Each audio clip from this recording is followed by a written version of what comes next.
सासु के आंगने तुलसी गछिया मरिला तुलसी गछिया मरिला हो। ये ससु हो तोहरा के सौंपी अपन बकसवा हो बकसवा हमर देखल करिह बकसवा हमर देखल करिह हो।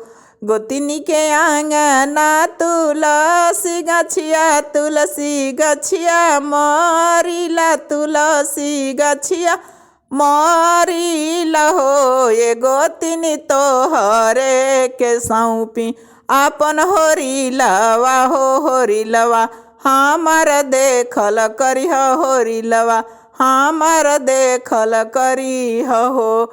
ए गोतिनी तोहरा के सौंपी अपन होरिलवा हो होरिलवा हमर देखल करिह होरिलवा हमर देखल करिह हो। ननद के आंगना तुलसी गछिया मरिला तुलसी गछिया मरिला हो। ये ननद तोहरा के सौंपी अपन बलमुआ हो बलमुआ हमर देखल करिह बलमुआ हमर देखल करिह हो। जियनी मोए सासु जियनी मोय अपने करम से जियनी अपने धर्म से जियनी हो। ये सासु हो खाय अपने आँखी या के किरिया हो बकसवा हमर खोललू कि ना।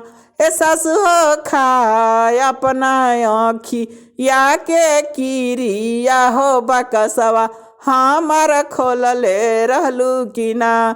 जियनी मोए गोतिन जियनी मोय अपने धर्म से जियनी अपने करम से जियनी हो। ये गोतिनी खाय अपना जांगरा के किरिया हो बलकवा हमर मरले बाड़ू कि ना। ए गोतिनी खाय अपना जांगरा के किरिया हो बबुलवा हमर मरले रहलू कि ना। जियनी मोए ननद जियनी मोय अपने धर्म से जियनी अपना करम से जियनी हो। ये ननद खाय अपने जवानिया के किरिया हो बलमुआ हमर लेके सूतल रहलू कि ना। ये ननद खाय अपने जवानिया के किरिया हो बलमुआ संगवा सूतलू कि ना।